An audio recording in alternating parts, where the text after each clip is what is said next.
If mail merge in PowerPoint was a thing, this is what my video is about today. I'm going to show you how you can build an automation that will take 5 individual rows in an Excel file and create 5 PowerPoint decks based on that data.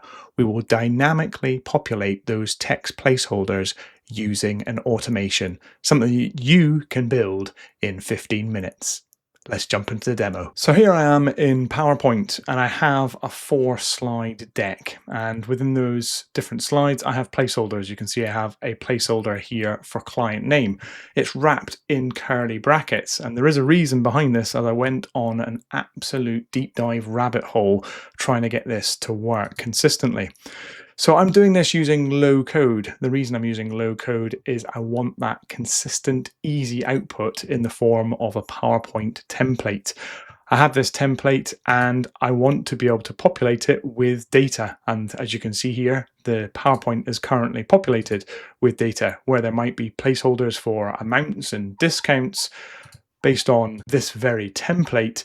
I want those values to be populated from an agent, from an app, from an automation. I'm going to show you later on in the video how to populate the same presentation deck 5 times using an automation and the simple flow that I build. Now, if I jump back to the original starter page on my presentation, you'll note that client name is actually in a separate text box. And originally, when I started looking at this, I started looking at shapes, and you can use shape names. You can go into the selection pane here, and you'll note that the client name text box is called client name. And no surprises, if I jump across onto one of my other slides where I've got things like a follow-up date, that value is also called follow-up date. And that's to enable my prompt to identify these shapes and replace the text within those boxes. Now, you don't need curly brackets for that, you're probably thinking, and that's correct. You don't need curly brackets for that method and using shapes. But one of the real disadvantages is that those shapes must exist as separate text boxes. And you can see that I have 3 text boxes here just to achieve this single sentence, because I've got placeholders or text boxes, shapes, for each of those spots. Now, that might be fine for your scenario, and you might have a much easier way of creating a prompt. But I have done it in a way, and I'll show you my other slide deck that I have here, that these placeholders are actually in single text boxes, which you'll see here, prepared exclusively for client name by account manager. Those curly brackets identify those individual placeholders. Same again, when I jump onto those slides here, I have the placeholders within that single text box. And boy, was this tough trying to get it to work. There's a blog post as well to share some of that information. So if I show you how simple the automation is, first of all, and then we'll deep dive into the prompt itself.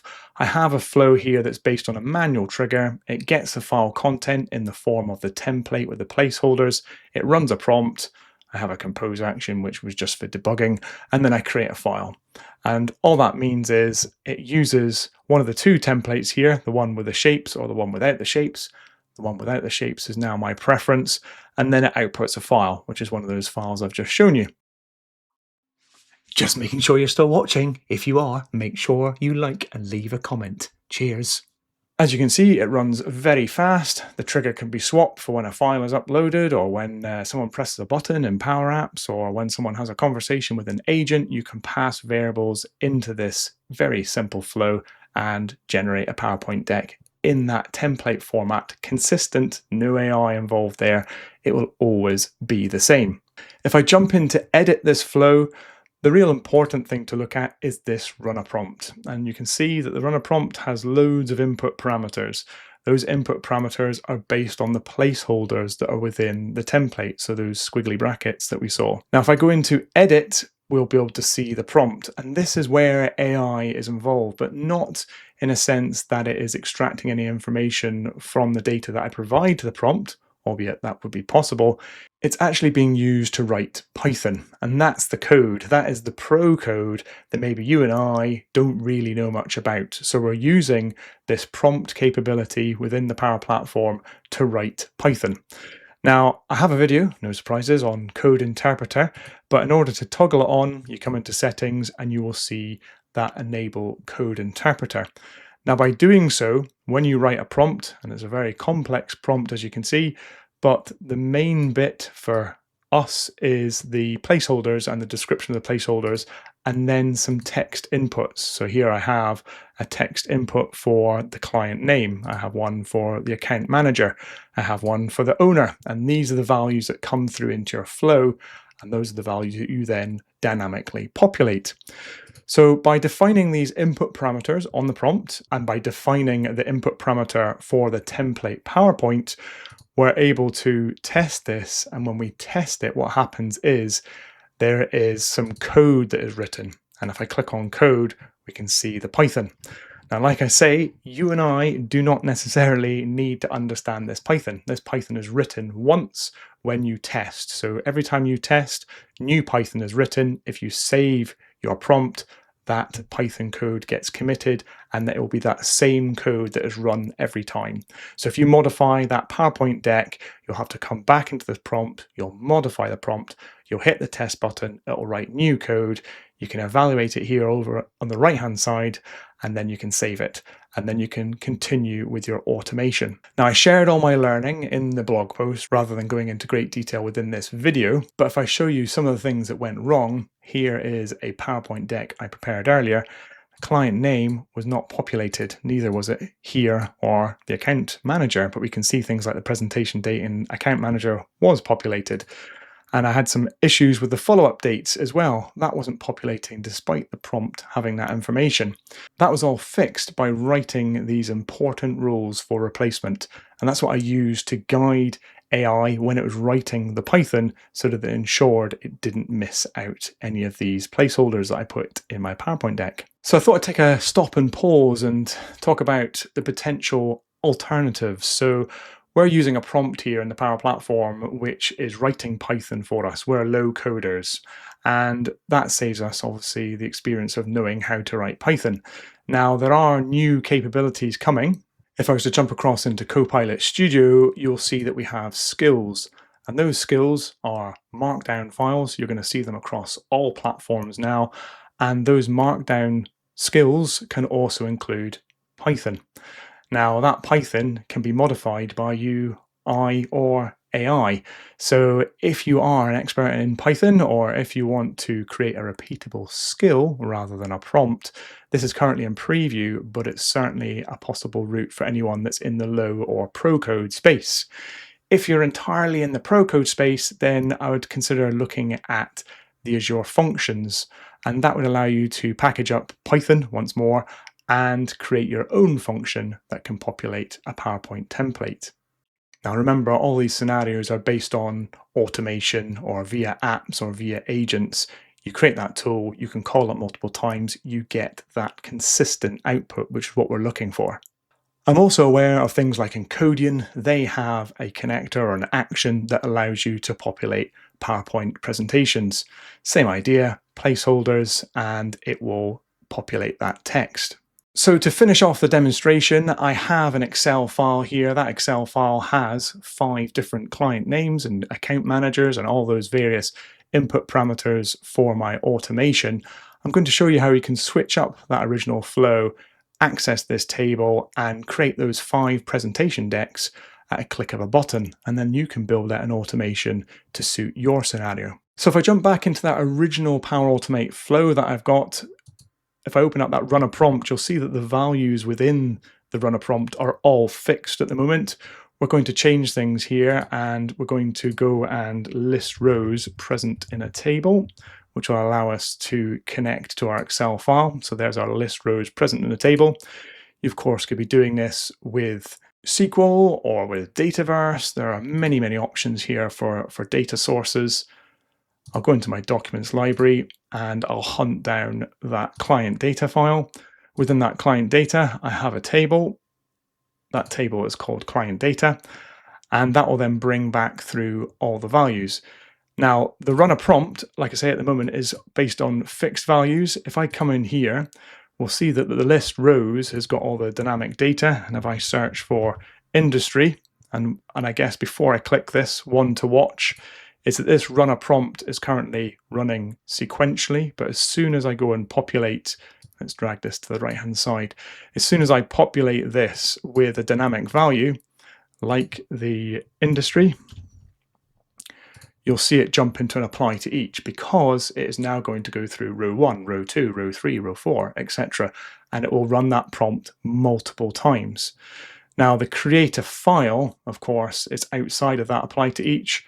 I'm going to simply drag that up into the apply to each because it will run after each run a prompt and generate a file for me for each of those files that are created. Now I need to go and systematically go and work through here and populate all these values like the region and the follow-up date. I'll speed through that now. And with that completed, the last touch I'm going to make is within the create file, I'm actually using UTC now in the form of year, month, day, and then an underscore with hours, minutes, seconds. That is what gives me a unique file name. But I think it would be quite good also to insert the customer name too. So if I come in here and search for client name, we can add that dynamically into the file that gets created. So not only will it be prefixed with today's date and time, it'll have the client name, and then it'll have customer presentation.pptx. Very important to include that file extension. That compose, I'm going to delete. I didn't need that. That was for debugging when I was building this earlier today. So of course, this is based on a manual trigger. You could base it on when a file is uploaded, and it could look for that Excel file with that table being dropped into a folder, and then it'll run this automation. You can change that trigger so it is when a button is pushed in a Canvas app, and you could pass in some values and run this exact same flow. Or you could change this trigger so that it's connected to a Copilot Studio agent, and then you could simply have a conversation with that agent, provide those values conversationally, or look up systems, or react to incoming emails, and use your knowledge and your tools, and then simply call this automation and populate your PowerPoint template. Sounds very simple, doesn't it? So if I jump across into SharePoint, we can see that those presentation decks have been created. And if I load up the Acme Corporation, we can see it's been populated there with Acme Corporation and included those values within that string related to Acme and Sarah. Let's just check that client data. So Acme and Sarah, 5,125,000. Let's go and check that out too. So we have got 5 million and we've got 125,000 for the investment. Now, one of the things I am noticing right now, there's no formatting on this. So the investment value could do with some formatting. The discount could possibly do with some formatting. And I also note that the date and time has come through as a lovely serial number. So let's go and address those things because, of course, you might experience this too. Back over in the runner prompt, we've got things like the follow-up date, and this is basically providing the data that comes from the list rows. The list rows actually has an advanced property here for the date time format. So if I tick that, I can say to bring through as an ISO 8601, so it'll come through as year, month, day. And then within the runner prompt, the follow-up date, we need to go and wrap in an expression. So I can use format date time with the open close brackets. I can go and search for the follow-up date like so, and then we simply in single quotes put the format that we're looking for. So D, and then if we do 4 M's, that gives us the full length of the month as a string. 2 would be a number, 3 would be 3 letters. And if I add that in, the follow-up date will now be formatted. When it comes to things like the revenue, I could simply stick a $sign in front of it.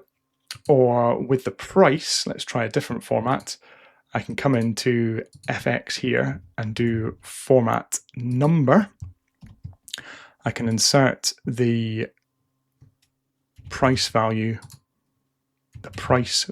like so. And then we need to go and insert a numeric format string. Now, I'm going to be honest, I don't actually know what the example numeric format string is, so I'm going to use Copilot and say I want the price to be formatted using USD. Let's try that and see what happens.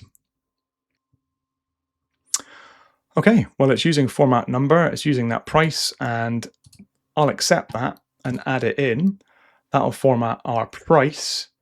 Let's save and test. We'll check the output, but that hopefully gives you some ideas as to how you can format the values, if they're numbers specifically, into your template deck. Good. Right, so I know what the answer to this is, and I can see that it's saying format number expects its first parameter to be an integer or a decimal. The value that's come through is a string, so I'm going to simply edit this expression that it's provided. So that's all to do with the format number. The price is coming through as a string, so I can use int and wrap that original item price in int. That'll turn it into an integer. In fact, it could well be a float, so let's change it to a float so it'll have a decimal value. Let's update that and we'll test it once more. Okay, so it's run okay. If I jump across over onto my SharePoint, a quick refresh, I can see from a few seconds ago. Let's have a look at Acme once more. We've got that Acme Corporation. We have that lovely ISO 8601 formatted date, but I'm sure there must be somewhere in this that I have a date included. I can see I've got a $sign in front of our value, but I also included a format here on our number. So that's definitely included some formatting, but has also included decimal. Need to do some work there. But where we have done formatting on the date, the 15th of July 2026, we've not got that horrible ISO 8601 addition like we do on that front screen. So some changes there to some expressions, but that'll give you that consistent output. It'll enable you to populate a template. And as we saw, I was able to very quickly generate 5 slides using data from an Excel spreadsheet. So all of this information is dynamic. And there we have it. You have learned how to build out an automation using a prompt that will populate a PowerPoint template, and you'll have that consistent output. There is a smidgen of AI involved there because we're using that to generate the Python encode interpreter. I might go and have a look at how to do this in Skills once that matures in Copilot Studio, but I wanted to give you that pattern that you can use in your apps, in your flows, in your agents, and get that consistent output. I hope that's been useful. Please make sure you leave a comment because it means a lot to myself and the channel, and I look forward to seeing you again sometime soon. Cheers.